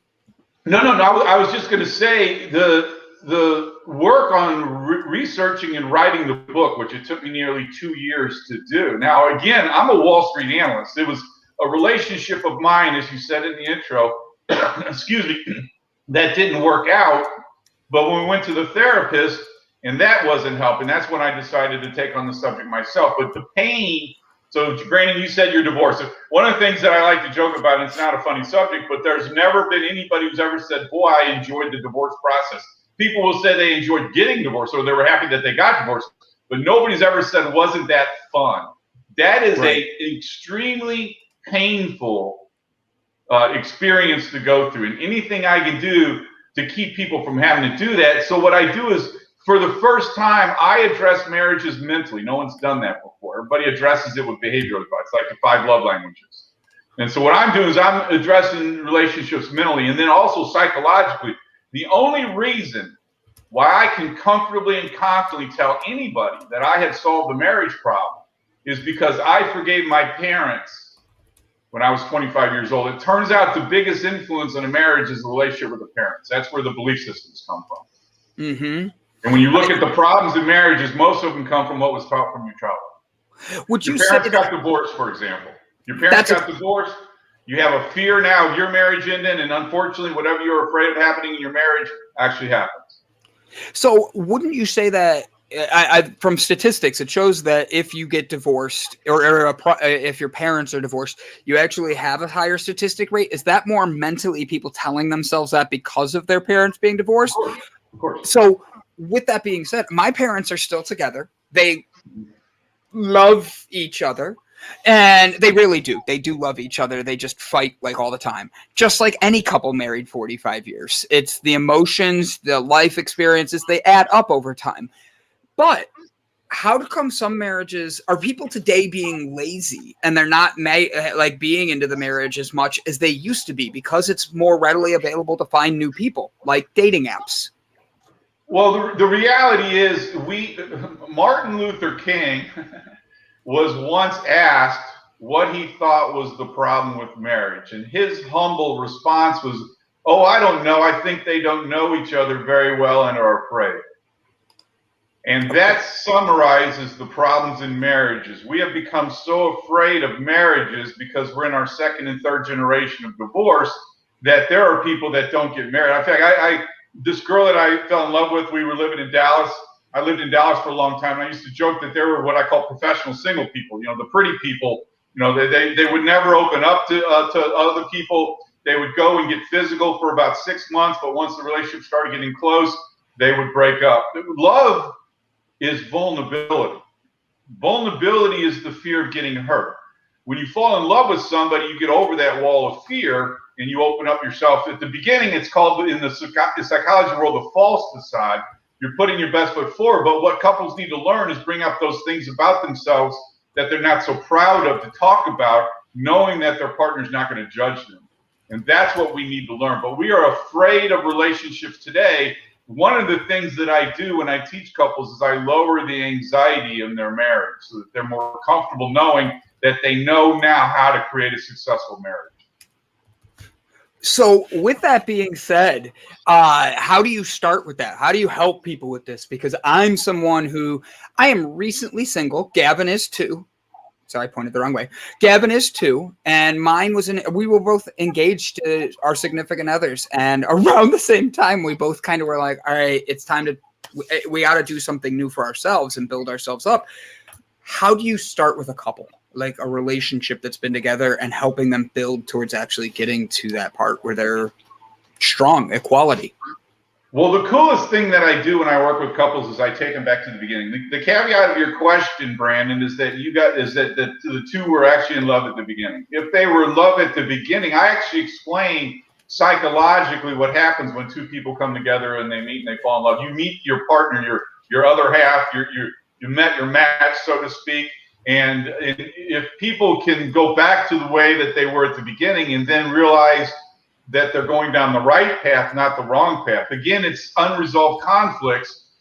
If you have a problem in your marriage, it doesn't go away unless you solve it. And you have to solve how do you solve the marriage problem unless you solve the marriage problems?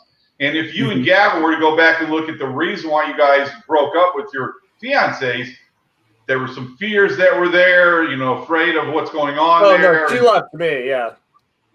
Well, regardless, I mean, but there was some fear there that motivated the person. Because, again, when you meet, you open up your soul, you start bearing your soul to the other person, and when you break up, you close that vulnerability down, and you no longer, expose things about yourself to the other person.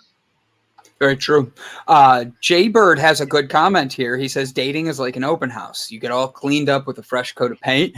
The flaws are discovered in the future. And being someone who's been a homeowner, I bought a couple different houses in my life, in my time. And I'll tell you this, there's houses that have a ton of problems that are covered by a coat of paint. And I've been in relationships. Gavin and I, beginning of the show, talked about bad first dates. And he had some fun laughing at some of my bad first dates. But it's true, though. When you start to get to know someone, you usually have a coat of paint on. You usually are covering up all those insecurities, all those trials or dramas that you don't want brought up in a relationship. With that being said, it's not like you can come out and be like, hey, I have a codependency issue, so let's get together and see if you can fix this. How do you do something to be open like that? Great question. And the answer to your question is when you understand and learn how to address arguments. Okay, so let me explain that. I'll be short with this. But again, a disagreement is logical, a disagreement is problem solving, and a disagreement is forward looking. An argument is emotional, an argument is fault finding, an argument is backward looking. To argue with a person who has abandoned the use of reason is like administering medicine to the dead. Think about that for a second. Okay, Brandon, you're an idiot. Now, that is an argument that's an emotional base. And what is the solution to me calling you an idiot? There is, once you cross that logical line, again, you and I, you want to buy this $5,000 computer, and I say we can't afford it, and eventually I get to this emotional state where I give up the conversation.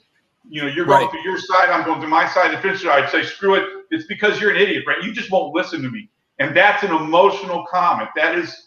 So the point about that is I call it the hierarchy of the argument. There's a process that we go through that leads to an argument. It starts with an insecurity. Again, mom and dad got divorced. Now you have a fear.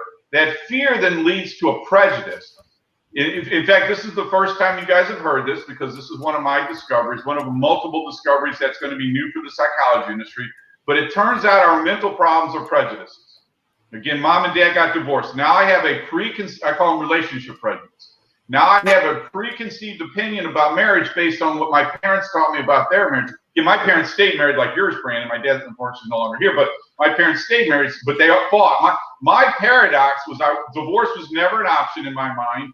But I wasn't going to stay married to somebody where we fought every day. And so that's the motivation to figure out that middle ground. So that prejudice then leads to becoming judgmental, which then leads to anger. And so what I'm doing is I'm connecting the dots between fear and anger. So let me give you the example that I use. You come home late from work and your partner gets mad at you. Yes. Think about that dialogue. Now the caveat here is you weren't out drinking with your buddies.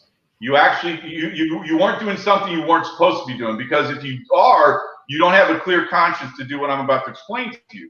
But you actually got that call at 5 o'clock. You were on the phone for an hour, forgot to call your wife on the way home. You get home and you're in trouble. Now, what is our natural response when that happens? Fight or flight, right? Yep. You're either going to respond in kind of, well, you're the jerk. I'm not the jerk. Or you're going to not say anything at all. Like you said, Brandon, you don't like, conflicts, but and quite honestly, because guys are less comfortable dealing with feelings than women are. It's one of the things that I teach. I'm not gay, not that there's anything wrong with it, as Jerry Seinfeld so famously said, because I realize that me being emotional is expanding my mindset and making me more of a partner when I also have an emotional side and a logical side. So the point is fight or flight. And one of the things I'm doing is I'm neutralizing the fight or flight syndrome, because you'll realize your wife isn't mad at you because you come home late from work. Your wife is mad at you because she has abandonment issues. She has low self-esteem. Maybe, again, mom and dad got divorced. It's her fear that's motivating her to get angry with you. So what you just did was you just triggered a nerve. Yeah. When you came home late from work, you triggered a nerve within her. And if people can simply learn and turn the conversation to what's the source of her fear, now you can find out the source of the fear, and then when you go through the forgiveness process, you can heal through whatever that experience or relationship was, again, mainly with your parents. that is the source of the fear. And once you eliminate the fear, then that anxiety goes away. And that's when you become more of a psychological support system for your partner, when you understand how to address conflicts. And So- go ahead, Gavin. In the beginning of a relationship, how do you differentiate between infatuation and genuine connection? Experience. The difference between belief and knowledge is experience. You have to spend more time with it. And so let me nerd out on you guys for a second here, but let me explain to you. Yeah, let me explain to you what happens when you meet a woman. Okay, for one, have you guys ever heard of Carl Jung? Name sounds familiar. Why would I know that? Carl, and it's Jung. Carl Jung was 19 years younger than Freud. Freud looked up to Jung so much that he not only considered him his heir apparent, but also his son. And as we know, Freud's theory is that sex is what motivates us. It's not true, but it's what Freud said. It's the foundation of the biology theory today. Freud and Jung had their famous breakup in 1912. Jung went much further than Freud did to discover how the mind works. One of my ultimate objectives is to ultimately replace Freud with Jung. So here, this is one of Jung's concepts. So within us guys, it's called the animus. Within a woman, it's called the anima. It's an unconscious motivation to meet somebody. Okay? At the beginning, there's no finite who that is, but one of the reasons why you date and you break up with somebody, they're called stepping stones. Mm-hmm. Because with what you said, Gavin, you have one of two choices with what happened. You can blame her, or you can say, what did I do that made her do what she did? I mean, this is what we're supposed to do as we go through the maturing process. We have to, at some point, figure out that maybe it's not the other person's fault, but maybe we contributed to it. And this is us learning. What we're doing is we're creating this unconscious vision. Again, it's called the animus in the man and the anima in the woman. And when you meet her and she meets you, you both have met your match. Your vision that you've been creating has now materialized with her. Her vision that she's been looking to meet has materialized with you. That's why, to be honest with you, Gavin, the answer to the question, the relationships that meet that end up being loving relationships and then go the distance, they're easy at the beginning. Yeah. Well, that's because you're falling in love with the person that you met. You're not falling in the person that they are, because you don't know who they are yet. Yeah, but there's things about the good side of her that you're falling in love with. This, what you do at the beginning of the relationship is you do what I call character research. Yeah. Okay. Brandon would say, well, my mom and dad are still married. So a woman may look at that and go, well, that means that Brandon has a good thing about his upbringing because he didn't have to go through, and that's now a character. It's important to understand, Gavin, that we fall in love with somebody's character, but we fall out of love because of somebody's behavior. Yeah. Ooh, so wouldn't you say that is also, you're not falling in love, you're falling in lust then at the beginning almost? Well, hey, I'm a red-blooded male just like the two of you. I mean, I love the visual of a hot, attractive woman. I mean, you have to be attracted to them first, and they're supposed to be that. Think about it if it wasn't there, if you didn't have that lust towards her. But then again, it's also, relationships are mental experiences. Yes. As you both know. I mean, the physical stuff is fun. Hey, I'm not giving that up, but the reality is that's why it's called love making, not sex. If you think about when you get intimate with somebody you really care about, it's an emotional relationship. I'll keep this story short, but I had this friend of mine. She was actually kind of a roadie to this alternative rock band, and I was there. They were shooting a video, a music video, and I was talking to the lead singer. And so this guy's a good-looking guy. Obviously had a lot of women, and he tells me that he never kisses women when he has sex with them. Because kissing is actually more intimate than sex is, because you're nose to nose, right? Yeah. You're real close. And so, prostitutes don't ever kiss the guys that they're having sex with, because that is being intimate. Sex is not intimate. Kissing is intimate. And so what the guy's saying when he said he never kisses them is he never opens up to these women. He just has physical sex with them. And to me, there's nothing more shallow than just the physical act of having sex. So there's no, once it's over, it's the physical act is done. But when you're connecting with somebody psychologically, including having that physical connection, that's when you're falling in love with somebody. Interesting. So how long would you say there's a time frame it takes for someone to actually know that they're falling in love? A guesstimate. I mean, it's so just like men. So what does like Gavin caught that one? I saw the smirk. Then when you say short. Well, that would be like a first impression then. There's falling in love at first sight and stuff like that. No, I mean, it's similar to a first impression where when you meet somebody, if you like them very, very in a short amount of time right away. It's the same way when it comes to being intimate with somebody. You know that connection in a shorter amount of time because you naturally it is shorter, but it's not. Most instances it's not immediate. I mean, you still want to get to know this person. You can meet some girl and she's hot as can be. I hate to be honest with you guys, but very attractive girls are some of the most messed up because they are judged by their looks. Everybody else, they don't get judged by what's going on inside of them. Women that are really attractive have a very difficult journey because they've got to figure out how to define themselves without, the physical attraction. And so you want to get to know somebody, beyond the physical attraction. You actually obviously have to be physically attracted to them at the beginning, but you also are supposed to get to know them. Would you say love can happen at first sight? I mean, a lot of people have it happen with me. I walk down the street and I just get randomly people just marry me. It's men, women, dogs. It's amazing. But love at first sight is something that could be plausible. So today I have a lunch meeting and I could be walking into the lunch meeting and the waitress just looks at me and we see that chemistry right away. And instead of her being take me to the storage room, it could be hey, take my hand away, type of thing. Yeah, but here's sort of the point of where I'm getting at it. Think about the beginning of those relationships that they were good. How long did you talk on the phone, right? I mean, you could talk for hours with this girl because you're getting to know each other, you're opening up to each other. Those are the type of connections that are sincere connections. Yes. See, look, I got offered a marriage proposal right here,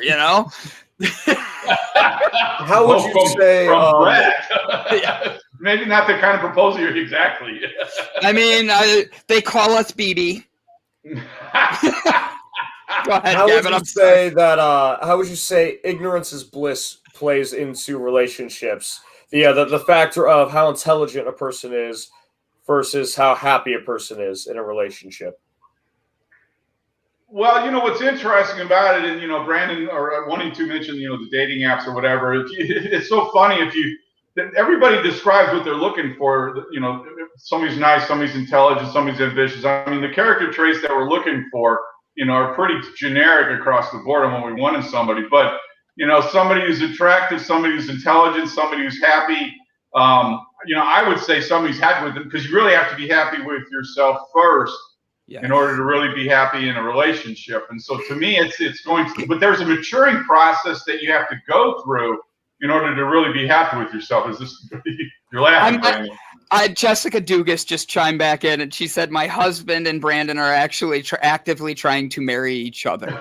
And the funny thing is him and I have such a connection. We've never met face to face ever.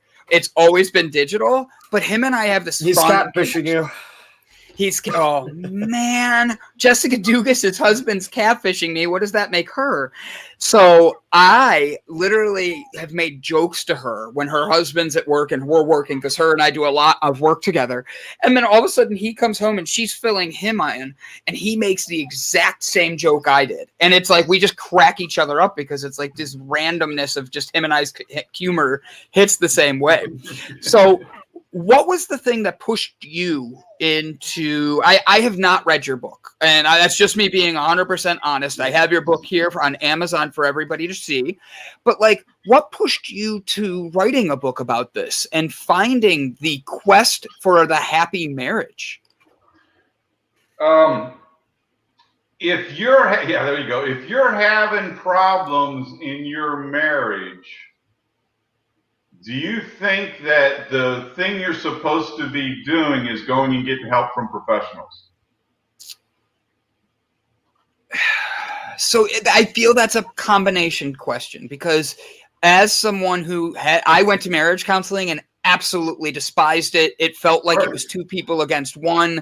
I felt I was behavioral based. It's your fault, their fault. They're the ones. Again, to define a problem without discussing a solution is being judgmental. You'll find therapists, because they're only focused on behavior, are just as judgmental as the couples in the therapy. Correct.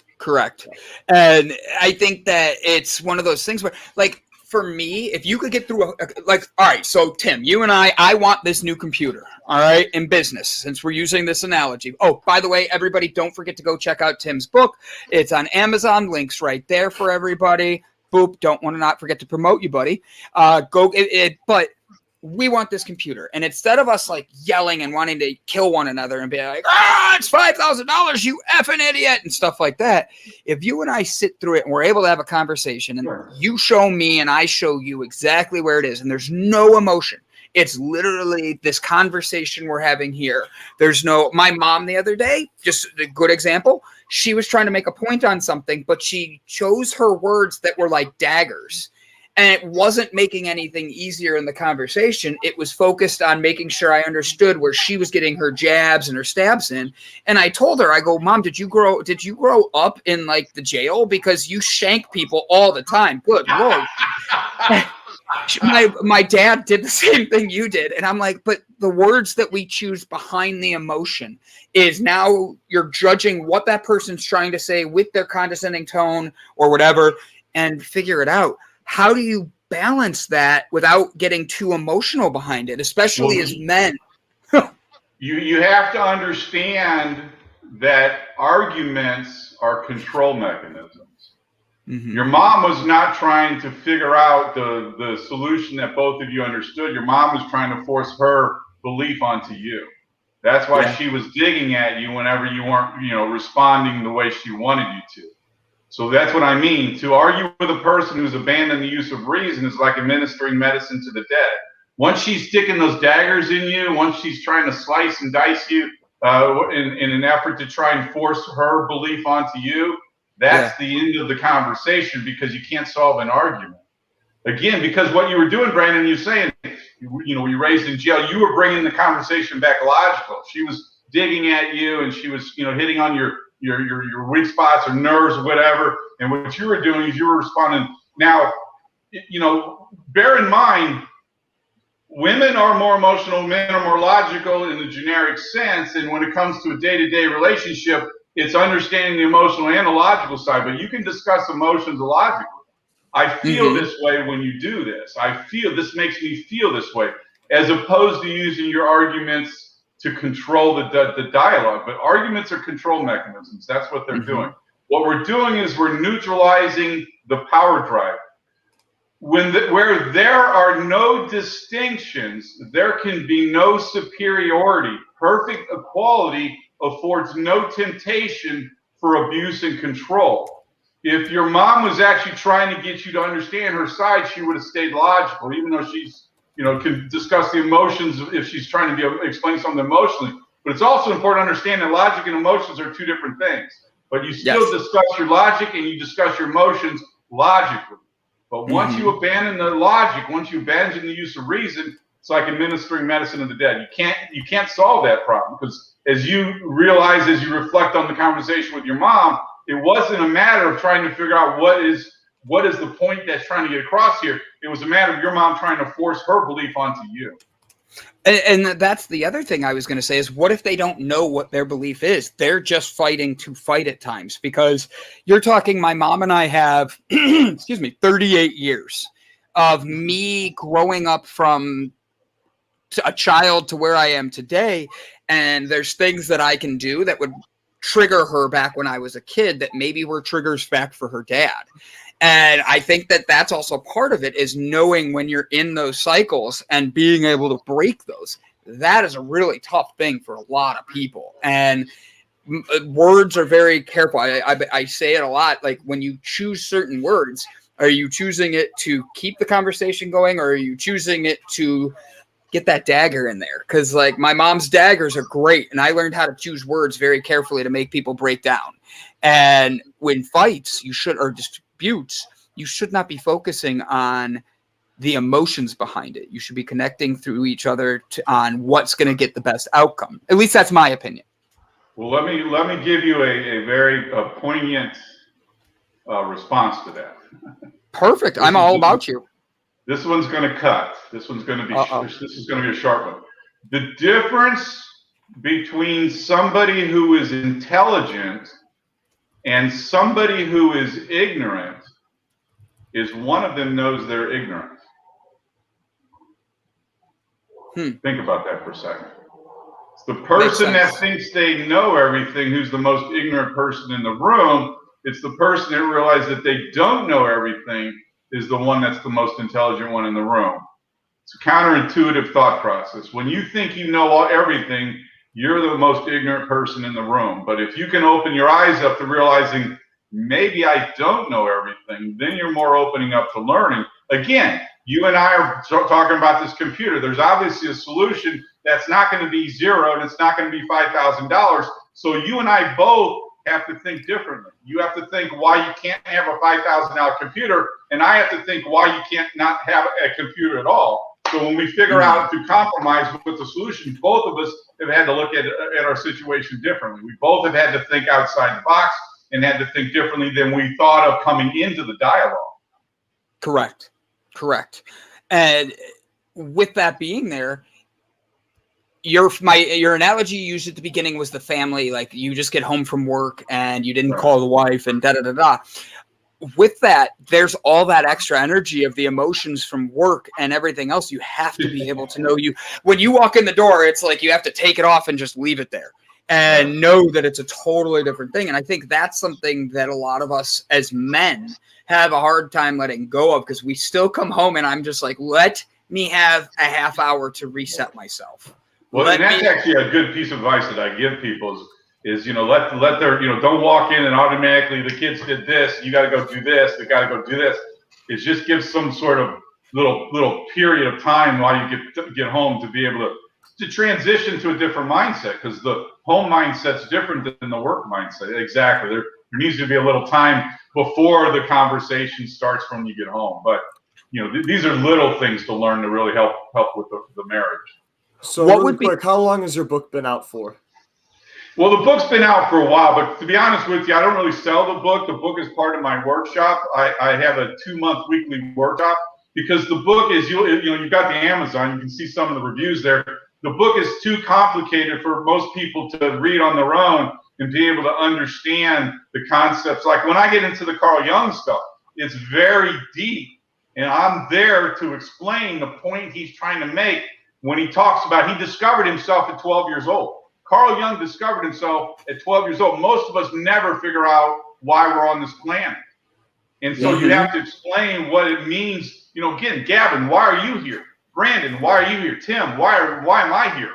This is a question that we are all supposed to be asking ourselves. It took me literally 30 years as an adult, living in 9 cities, having 5 different careers before I realized, remember, I'm abandoning a Wall Street career to do this. I'm abandoning a very, very successful, very, very profitable career in order to do this, because this is more important to me than working on Wall Street is. And so it's taken me decades to figure that out. This is where one of the things that most of us as adults have difficulty dealing with is patience. I 100% agree with that. Patience is something that a lot of people I don't think a lot of people have. And for me, I would go, I know I have to work on my patience every day. And that's kind of funny. That's what my mental health Monday was about yesterday, is slowing down.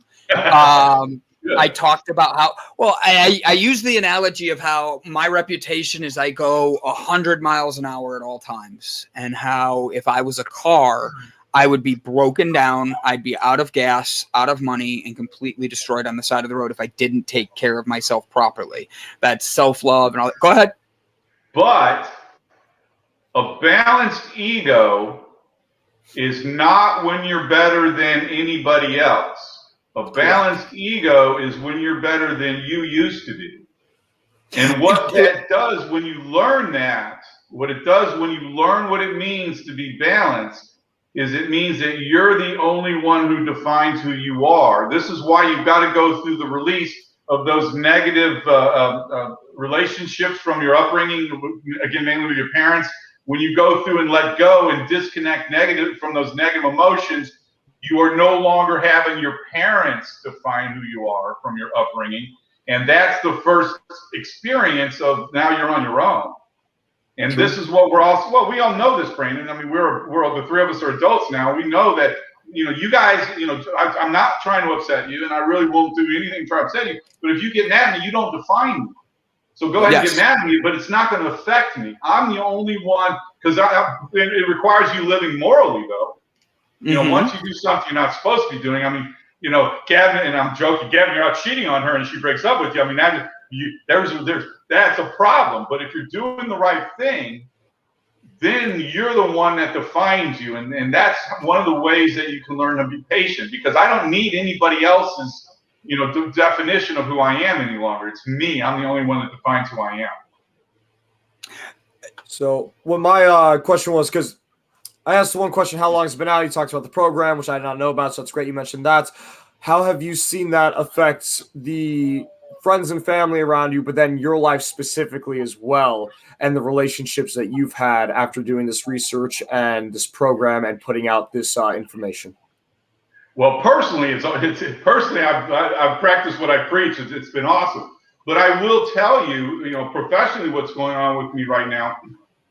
I belong to an organization called the Mentor Studio. It was founded by a guy by the name of Michael Silvers, who created the Peak Performance Coaching Program for T. Harv Eker, and a girl by the name of Mary Glorfield, who was Tony Robbins' VP for 18 years. So I am basically working right now to start getting on big national stages. So I am taking my mission is to lower the divorce rate in this country, and I can't do that one at a time. The only way I can do that is start getting on big stages and presenting it to large numbers of people. And that's where this whole mission that I'm going on is taking me. I have solved the marriage problem. Nobody else has done that. I'm first to market with the solution. And if you guys look back on the whole technology world, being first to market is everything. And I'm going to take that first to market advantage to basically go out and change our entire culture of marriage in this country. That is my mission. And that's what I'm working on now. How has that gone for you? Because divorce is on the I got divorced 10 years ago, and I know that it was on the rise then. It was just under 50%, and I think it just passed 50%. One of the things that interests me the most on that is how the divorce rate for certain people is higher than others, meaning like the church-going people, the divorce rate's actually higher than it is non-church-going people. I love how he laughs. He's like, yeah, I know. It's like, but my thing is, why would that be that? That's the spot that you'd think you'd go to find those answers. Well, let me before I answer the question, let me put this foundation for the dialogue. One of the things that I've done recently is I've discovered Clubhouse. And one of the things I've done on Clubhouse, audio only app, people that are experts can go and talk and have people listen. That's all Clubhouse is. And so what I've done is I've collaborated with about 20 or 30 other marriage experts. Clubhouse allows you to add 13 co-hosts to a room. So every Wednesday night at 7 p.m. Eastern time, I host a room, and I have about 13 other marriage experts that join me on my room. And not all of them show up, but I invite them. And the point is there's not a single licensed therapist who has joined this community that I've created. Okay, because they're not into solving the problem, they're into defining the problem. I actually had a Clubhouse call. The title of the call was How to Spot Red Flags for a Narcissist.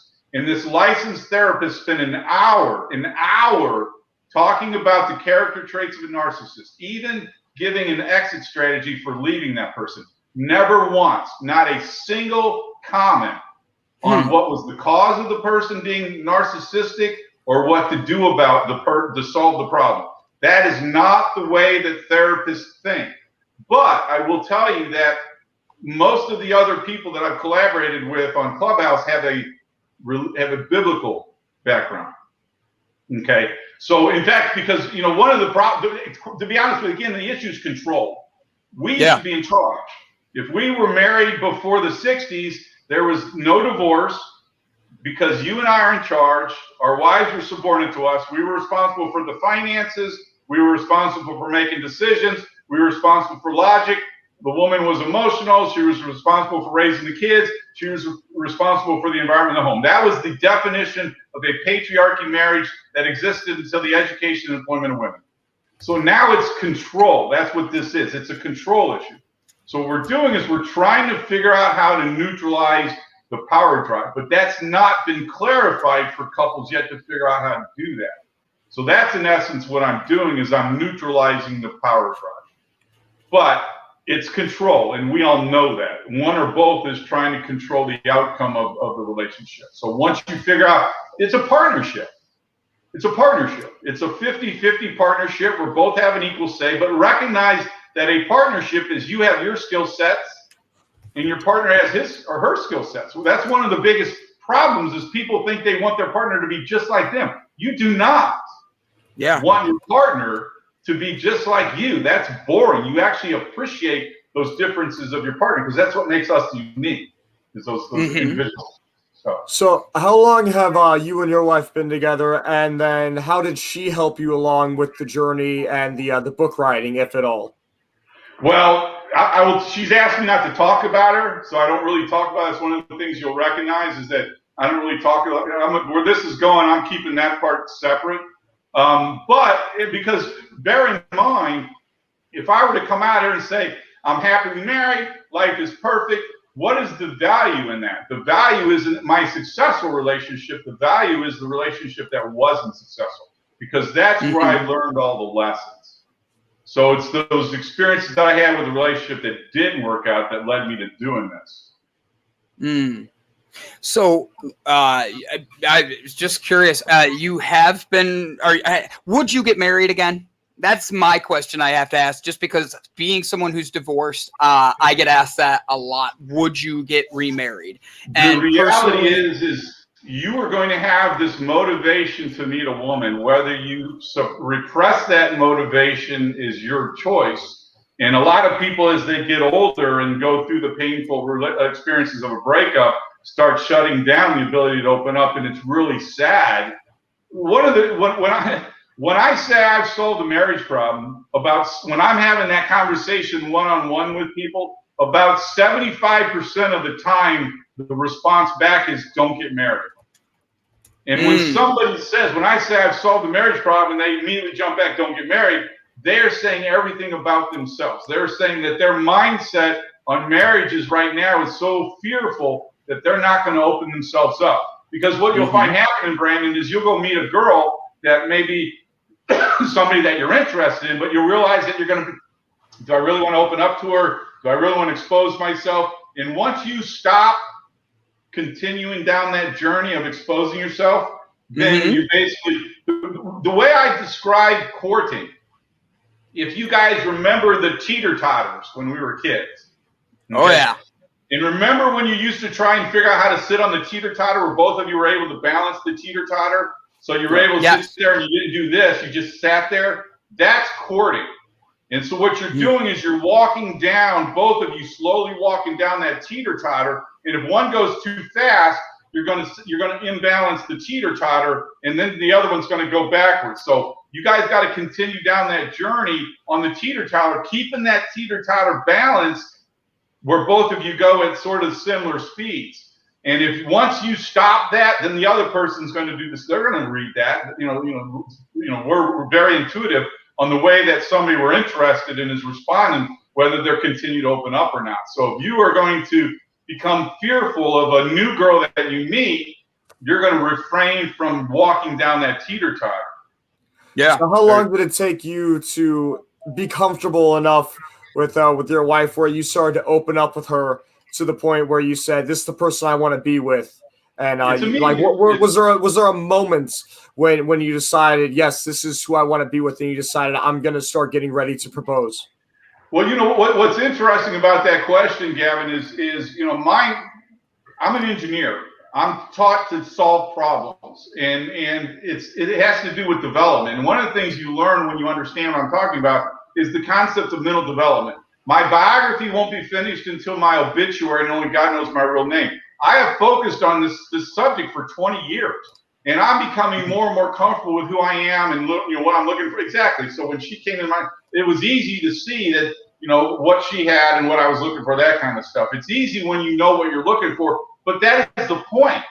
Is when you're happy with yourself. Because here's one of the big profound points, Gavin.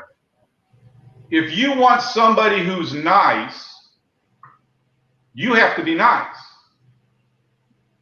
Because if you're not nice, you don't appreciate them. If you want somebody who's smart, you have to be smart. Because if you get someone who's smart and you perceive yourself as not smart, her intelligence will be used against her. You won't appreciate the value of this. You have to become the person that you want to find. So if you want to find somebody who's nice, because if you're nice yourself, you will appreciate them more than if you're not nice and they are nice. You'll use that against them. Mm-hmm. I mean, so when you find that somebody who is the perfect person for you in your mind, then I guess I'll rephrase the question. How did you know that you felt comfortable enough to trust that you were that person to her? Well, we're both very similar. First girl I've ever gone out with a graduate degree. Most ambitious girl that I've ever gone out with. Very sincerely sweet and nice. These character traits are what I realize is what I'm looking for. But the thing that I've learned is when there's the conflict and the anger. It surprised her that I never responded in kind when she would get angry. And so we're basically, when you neutralize that angry response, then you basically take anger out of the conversation.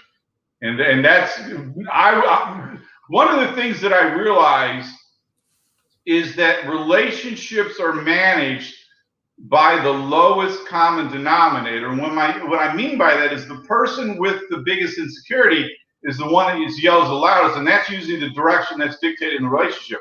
With the "what are you afraid of" question, what that does is that makes the person who's more grounded and more mature the one that's going to be able to determine the direction of the relationship. And what they're doing is they're taking the relationship in the right direction, as opposed to the person that's got the big insecurities that are taking the relationship in the wrong direction. And when you learn that skill set, the what are you afraid of question, that is the question that neutralizes an argument. Then you're able to take that conversation and change the direction and move it in the right direction. Because you realize again, you have a lot in common. Then you're pretty similar as far as mentality. Then, did she make the first move then at any point? Was she the one making the first moves at all? Again, I don't really want to talk about her and I, but I'm I just want to hear a bit of the. I guess being so young, I'm very curious on the success story and how it's worked. I'm the guy, so I took the I'm the one that initiated stuff. Gotcha, so gotcha. Did it ever throw you off if she did initiate anything then? I'm the one that basically took the situation and took it where it needed to go, took the direction of the relationship where it needed to go. So, but I know what I'm doing, and I'm doing it, with kind gloves. I'm doing it in a loving fashion. Yeah. You can take your relationship in the direction you want to take it in if you're doing it in a loving fashion. Like Brandon, if your mom would have said, and you didn't really elaborate what she said, but if she would have come to you up, you said, "You're my favorite son. I really love you so much. You're everything to me. And by the way, this." If she would have said it in that fashion, as opposed to the dig in the way that she does, she probably would have got the outcome that she wanted if she would have approached it that way. Sorry, I'm muted. My dogs are barking, and I didn't want that to interrupt. Oh no, not at all. I love this conversation. I can talk about this stuff. Again, I'm going to lower the divorce rate. I'm putting my foot down. It's about time that people learn how to create successful marriages. The 5 love languages does not do that. That's behavioral advice. In fact, just to give you an example, if Gary Chapman wanted to write a book that was actually helpful, he would have written a book that would have stated both should do all 5 love languages. The reason why somebody picks one is because they either didn't have it in their childhood or their partner's not giving it to them because their partner didn't have it in their childhood, then they would actually introduce a psychological component to the book. But there's no psychological component to any relationship books written by psychologists that I've ever read, which quite honestly blows your mind. So when I address this psychologically and mentally, it's I'm the first person to approach it that way. And so if I can teach people because all the stuff we're talking about, there's no behavioral advice. It's one of the most fascinating things couples discover when they work with me is I'm not giving behavioral advice. Brandon, that's what you experienced when you went to a therapist. They're talking your behavior, her behavior, quit drinking and it'll solve the problems. That's the one that they're AA advisors now, because a lot of people are having alcohol in their relationships now, and when they're not working, the reality is we know we want to be happy, and if we're not happy in our relationship, we're going to find other outlets. So in the future, then, do you plan on writing another book, maybe, that would explain your journey after you've discovered all this? And I know you don't want to talk about her name or anything like that with your marriage, but maybe talk about how it has changed your life with your significant other and how you two have been able to grow from what you've learned over the years. That is something that I'm thinking about doing. But again, me coming out and saying I'm in this perfect relationship, that doesn't solve any problems. That's just be positive. That's kind of you solve the problems in your book, and then you coming out and saying this is the product of these solutions. That just adds. That's like the final nail in the coffin of that credibility. Saying, look, not only am I saying this works, I went through the fails, I went through the heartbreak, and this is what I've gone through to get to this right here, which is what everybody wants to be at and everybody wants to see. Well, that's actually what I do with my work. In fact, I have a very let me explain to you the message that I use that I end when I do my seminar, my workshop. It's a poem, and the poem is titled "Roses: A Love Story," and I'll just summarize it. But an older couple, husband dies. Yeah. After the husband dies, the wife gets roses on Valentine's Day. Okay. She trims the stems and places them in a very special vase. She sits the vase beside a portrait of a smiling face. She would sit for hours in her husband's favorite chair while staring at the picture with the roses sitting there. A year later, Valentine's Day, she gets roses again. She calls the florist shop and asks the florist why someone would do this to her, causing her so much pain. I know your husband passed away more than a year ago. The roses you received today were paid for in advance. Your husband always planned ahead. He left nothing to chance. There's a standing order I have on file down here. He's paid well in advance. You'll get them every year. Then there's a note that he left her where he talks about how much he loved her. She was his best friend. But you must go on. You have some living still. I hope you find happiness while you live out your days. I know it won't be easy, but I hope you find some ways. The roses will come every year, and they will only stop when your door's not answered, when the florist comes to knock. He will come 5 times that day in case you've gone out, but after his last visit, he will know without a doubt to take the roses to the place where I've instructed him and place the roses where we are together once again. That is the message that I end when I work with couples. And what I'm doing is I'm explaining. Because when you guys gotta understand, when you guys are asking these questions, the time focus of your questions is so narrow. It's everybody. They're looking at today.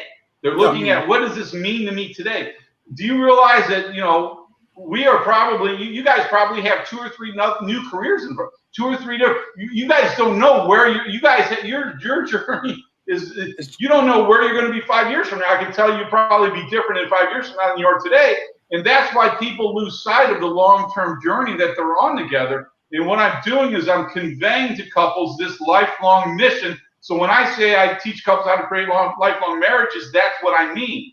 So that message is a fundamental message, Gavin, in what I'm teaching today. So when I'm done working with people, they will know the secrets to success on how to create a lifelong marriage. But I learned it based on a relationship that did not work out, not based on a relationship that did work out. And that is really the point that I want to answer your question with. Are you still learning that? Always learning, absolutely. I learn every day. That's the point. I'm the most ignorant person you'll ever meet because I realized I don't know everything, and I am always open-minded to learn new. And if we could teach people that they don't know everything, then they're more willing to listen to their partner and maybe incorporate what their partner believes into what they believe. Unfortunately, right now with arguments, couples aren't trained to do that. Gotcha. Oh, wow. Brandon, look at the time. That was fast. I literally was like, I'm giving one more thing, and then I'm going to have to jump in here because of the time. So, Tim, at the end of every show, because we're in actually the last 10 seconds, so this is going to be quick, we do a goodbye that gives everybody inspiration for the day. Like a feel-good message to a favorite quote to anything that you would want people to take with them. So I'll go first, then Gavin, and then you. That way you see how it's done. But Tim, I want to start by saying thank you so much. Ladies and gentlemen, don't forget, don't forget to, where did I put it? I have it right here. Don't forget to go check out Tim's book and his link right here on Amazon. If you have questions, you can connect with Tim on Twitter. I believe this is the correct link. My moderator went and pulled it to make sure we got the right one. Tim, you're a wealth of knowledge, and I thank you for coming on today, my friend. You brought a great energy, and being someone who is divorced and all that, I think you're summarizing and trying to change a very, very tough market. But guess what? There always was someone that needed to start it. So keep doing you, buddy. Keep building that what you're doing and fight that fight, because there's so many people that need it. All right, so goodbyes. Here we go. Excuse me. So guys, it's Tuesday, and we just had a really fun conversation all about marriage and building up and all that. But all of it starts with you. You have to be able to love yourself, know yourself, and be the best you can. If you can't look yourself in the mirror and say, I'm fucking cool. Yeah, that's right. I used it, Gavin. Everybody gets one. But if you can't look in the mirror and tell yourself that and believe it 100%, maybe you're not meant to be out there dating and married. Because right now, there's enough angry people out there that have codependency issues. Take a moment to look in the mirror and make sure you can believe in yourself. So what I'd like to leave everybody with today is when you meet somebody new, it's exciting. It's a breath of fresh air, and it's also scary. However, you're not going to learn anything unless you take that jump. And every time they meet that person, whether it's a man or a woman, old, same age as you, maybe a little younger, do your best to be as open and honest with them as possible. Because one of two things are going to happen. They're either going to accept that honesty, or they're not. And if they don't, then you move on. It might hurt, it might not, but you move on and you try again with another person. And if they do accept it, then you continue that open and honesty, and you just hope that you don't see the day where they no longer accept it. So let me end my piece this way. The goal isn't to find love. That turns out to be the easy part. The goal is to discover the barriers that you have within yourself that keep you from opening up to love. And that is when you get into the psychological component of your relationship. Try and find out what's inside of you that's keeping you from fully opening up to your partner, instead of trying to blame your partner and saying it's all their fault. So find out what is inside of you that's keeping you from fully opening up to your partner. 100%. 100%. Guys, great episode today. Tim, thank you again. Check Tim out. I'm going to be tweeting you. I'm going to make sure I have fun picking on you. I'm going to tell all my comedians to send, go right away and just start tweeting you. Guys, this is a great episode. Do us a favor, like, comment, and share. Get it out there and hit that subscribe button. So, Tim, thank you so much. And thanks, guys, Brandon and Gavin. Appreciate it, guys. You got it. Have a good one, guys. See you tomorrow morning. Take care.